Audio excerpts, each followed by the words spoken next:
he has something very rare over here that I've never seen and I really want, but he won't sell it to me. Like, this is a highly illegal but nice car. So this is what happens when you just collect things and it just gets out of hand, Martin. Yeah.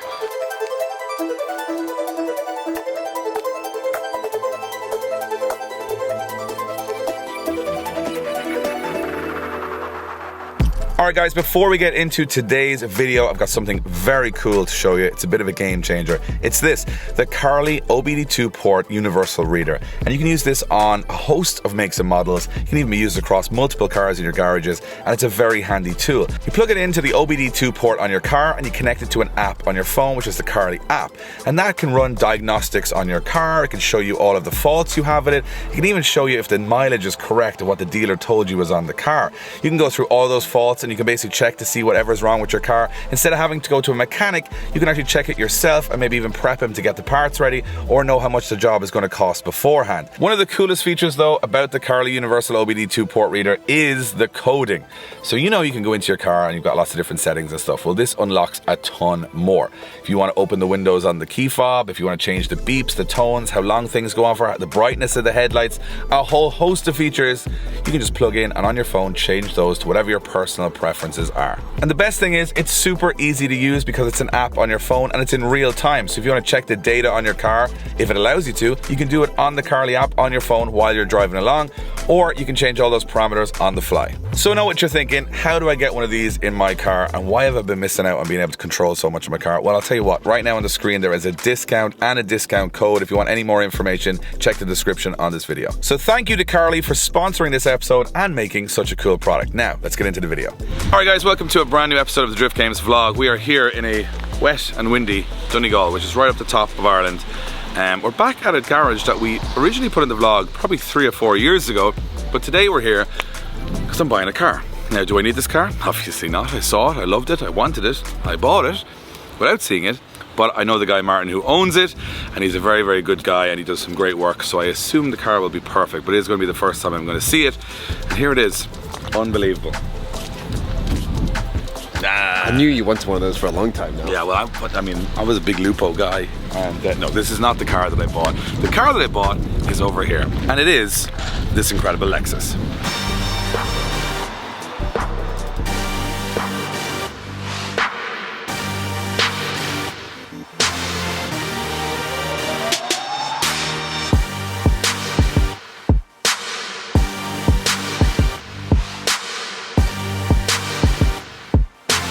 Martin, what's up, dude? Yep. It's been a while. It's a crack. Welcome back to It's Donegal. what, 3-4 years now? 3 years? 3 years. The last time we were here, we were showing you all Martin's cool JDM stuff, which we'll obviously show you all again because he's done loads more cool JDM stuff since then.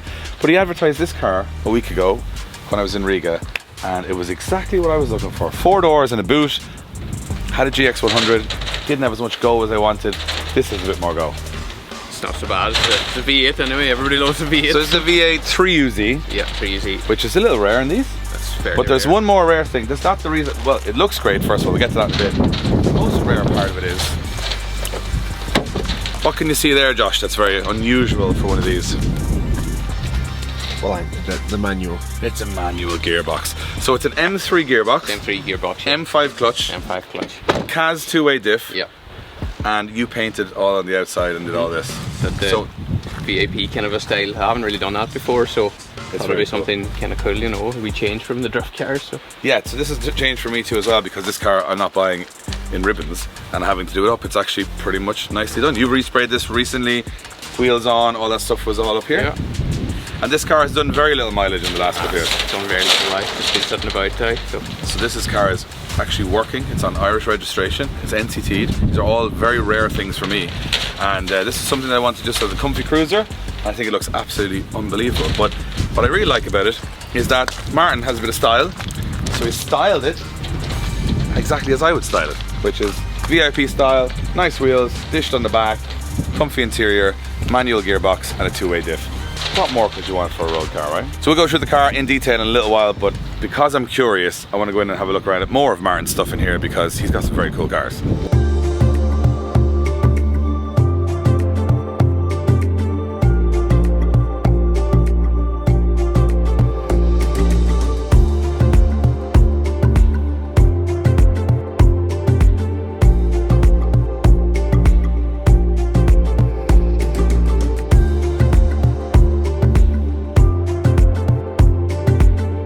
so this is unusual because we've actually featured this car before, long time ago on the channel, before we kind of took things too seriously, and things have changed a lot since then, but not a lot with the Starlet. No. Because it's kind of similar spec to the way it was before, but it's still one of the maddest looking drift cars I've ever seen in the country.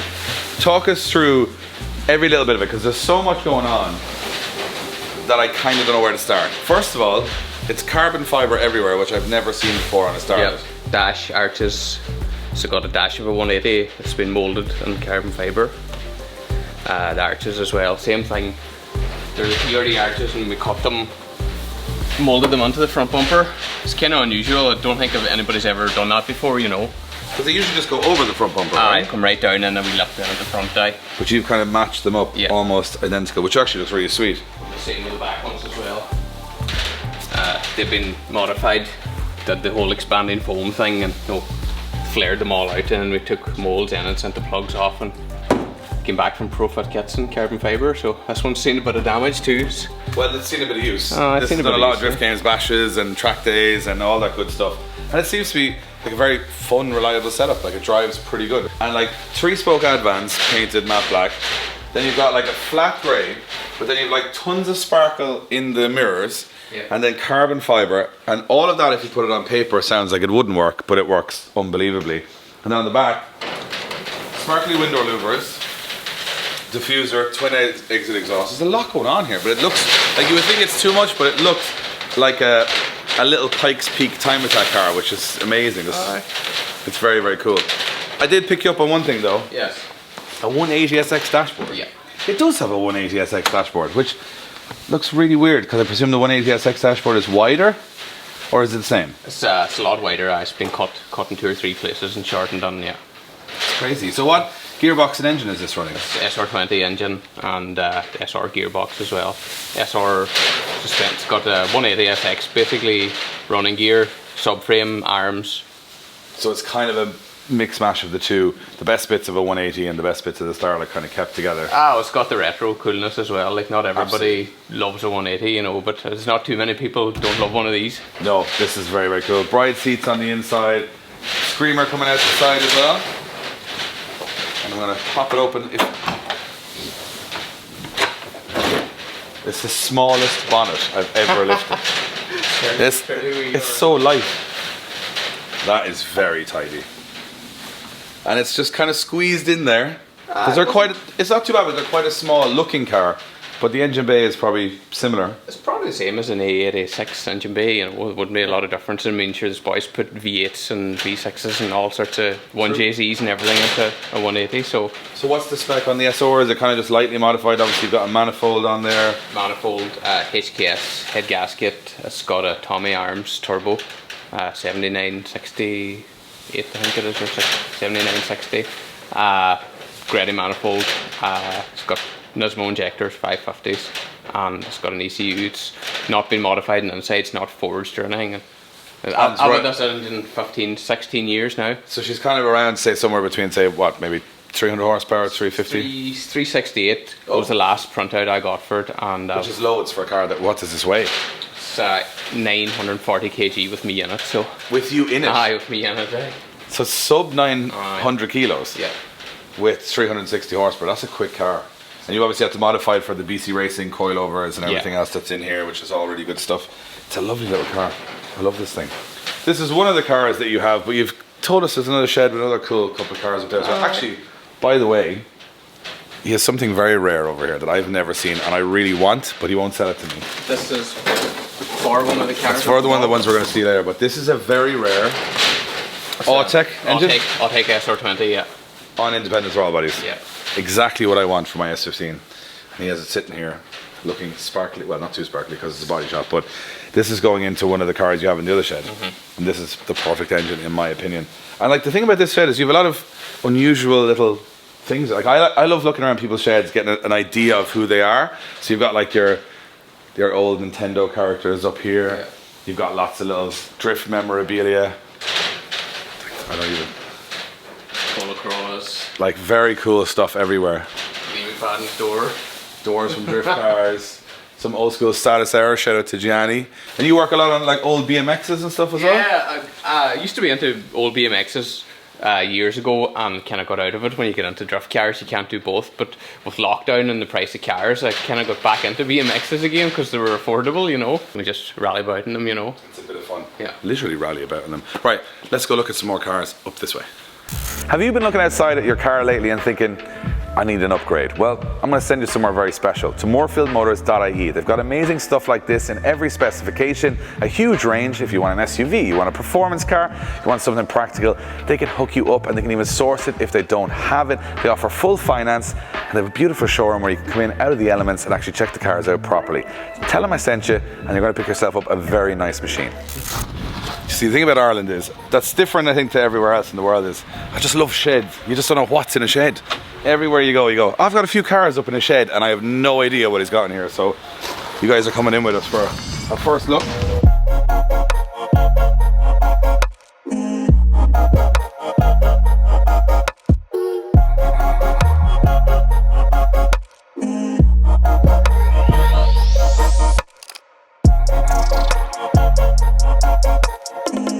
I've seen this before, but I didn't know where it was. Well, there it is, there now. So this is a shark-nosed Bosuzoku style Bluebird, right?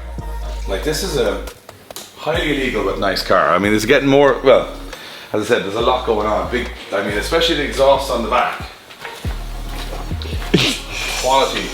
Quality Bosuzoku stuff there. And the tail lights are very cool as well. So what are these of? This hamburger truck tail lamps, kind of a budget. I mean, the Sunny, you see the Sunny taillights, the guys use the Kite Racers. Yeah. They're very expensive and they're hard to get. So this is it's a cheaper alternative. Costs about 50 quid to do that as opposed to maybe 500, you know. And it looks good. It looks really good. This is a very cool car. I love this thing. But this I haven't seen before. So this is a Datsun 120Y. Yeah. Very rare car. And this is the car that you're putting the Altec SR20 in. This will receive the Altec engine eventually, yeah. So just to give you a level of how far Martin goes, this is kind of an older project here, and you saw the Starlet inside. This is the new one. This is the new project. This will be happening now. Well, not shortly, but it's on the pipeline, you know. Give us a high level what we can expect from this to look like at the end. I would say it's not going to look a lot different. There's going to be no flares, no arches, it's going to be very subtle, just cool wheels lowered, you know, obviously some sort of nice Advance or Hoshinos or something cool. Inside I want to get 2 bucket seats in from them and a similar colour to this here, the kind of tan cool leather, you know. So basically like a modern race seat but with the old interior style with the, yeah. How difficult is it going to be putting SR20 in this? Don't think it'll be too bad. Get an engine in again, the engine bay has room. Subframe wise it's going to get the Nissan subframe as well. So like an S13 rear end. S13 subframe, yeah. And then SR20, so it's going to handle, it'll look good, but it'll look kind of sleepery, kind of. It's not going to look, as I say, a whole lot different. I don't want to do any mad flares or no Kaido Racer spoilers or none of that sort of stuff, you know. Got that out of your system. I got that out of your system. So Martin, he likes his old school JDM stuff, as you can see. Datsuns, we got some Bluebirds, Starlet, and he obviously did all of the work on the GS430 that I just bought. But what we didn't show the last time we were here is he has apparently a very extensive computer game collection, old school. And I know that's not our usual content on this channel, but if we're here, I think we all gotta go see it.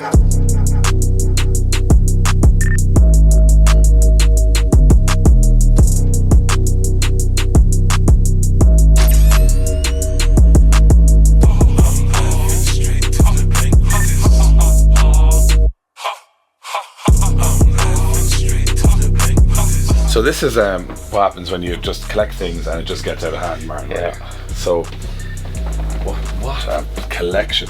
Yeah. Do we think we can name everything here? That's the question. Go on. I think the only thing I can name is Donkey Kong. Well, we start PS2, and then there's PS2 Slim. Was that what it's called? GameCube. This is the Dreamcast. Yes, very good. It's the one after the Mega Drive. What was it called? The Sega Saturn. That's right. Quality. Xbox 360. No, that's the 360. No, that's the first Xbox. That's the first Xbox. Then we've got the Mega Drive, Master System. Yep. Master System. Mega Drive, yeah. Mega Drive 2. Mega Drive 2. Yeah. Wow. And then we've got 16-bit. Then we've got a NES. Is it a NES? Yeah. Then we've got a Super Nintendo. Then we've got an N64, PS1, Atari. What were they called? It's a number. Yeah. 2000 maybe? You're close, 2600. Yeah. Close. This is like, these are worth a lot of money now. Like, there's not many people that have all these. And imagine how many of these were thrown in just in the bin. That's it. You know, people that it's like having an Xbox now, a modern Xbox, so it stops working or just throw it away. Just bored of it. People just bun them away. But this is all, even the games and stuff, it brings back so many nostalgic memories. So I was a big console guy when I was growing up. Need for Speed Underground 2, I think the game that probably inspired most people out of our generation into actually modifying cars. Like, look at the wheels on the cover of both GTCs, like, so. But this was probably as good as it got, because everything else in this game was horrendously modified. Yeah. It was just white arch everything. Like, you've all of the old, oh wow. This is all very rare JDM stuff. Oh, only collect kind of Hot Wheels that I actually want, you know. There's like 180s and Supras and there's Hondas and some. Like, look at this. I don't even know where you'd even get these things. This is very cool. So these are all, oh look, there we go. That's what my one used to kind of look like. Celery. Hey, I bought one car today, I'm not coming home with another one. Okay, so normally I'll talk you through all the details on this car, but to be honest, Josh has a 4-hour drive in this ahead of him, so I think I'm going to let you, Josh, basically get everyone up to speed with the new car that I've bought. That I've bought that I'm not going to drive, and you're going to drive. So pretty much all the useless information and nothing relevant. Nothing relevant, but things that you find quirky and cool about the car, and you can give it a bit of a review on the road. And we're in Donegal, so the roads are pretty good. That means bumpy and twisty. It means twisty, yeah, and bumpy, yeah. And very low, so. Sounds pretty shguddy to me. Sounds stressful, Josh, enjoy. First time in a GX, I don't even know what it's called, that's how good this review is going to get. 430, 450, 400. GX something.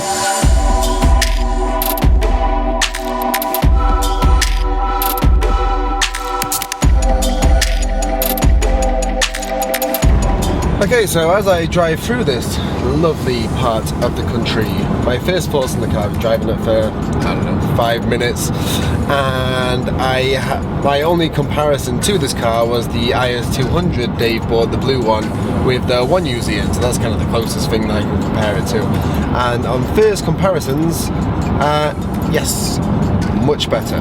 It is, well, this is actually more of a luxury car, that was more of a drift car, so yeah.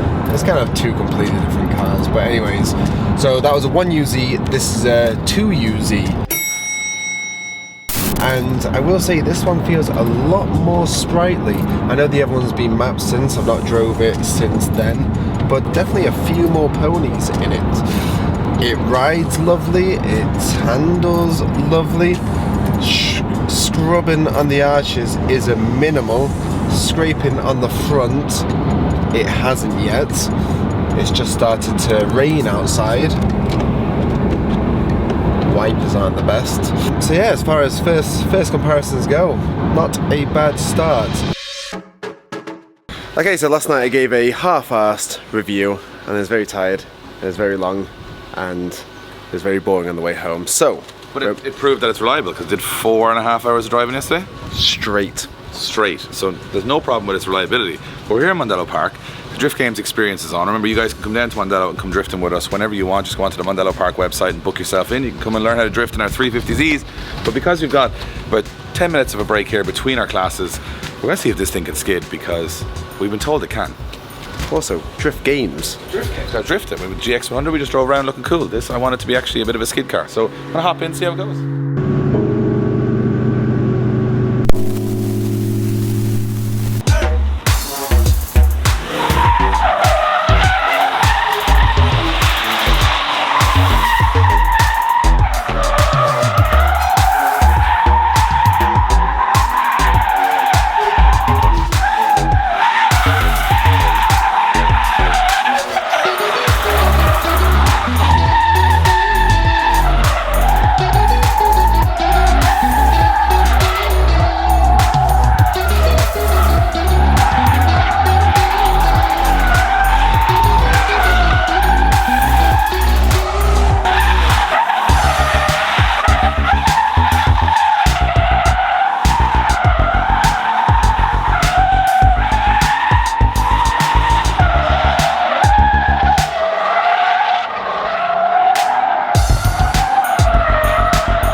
very wet and dry. There's like wet patches, dry patches, and there's not a lot of grip in the back of it. So the skid's good though.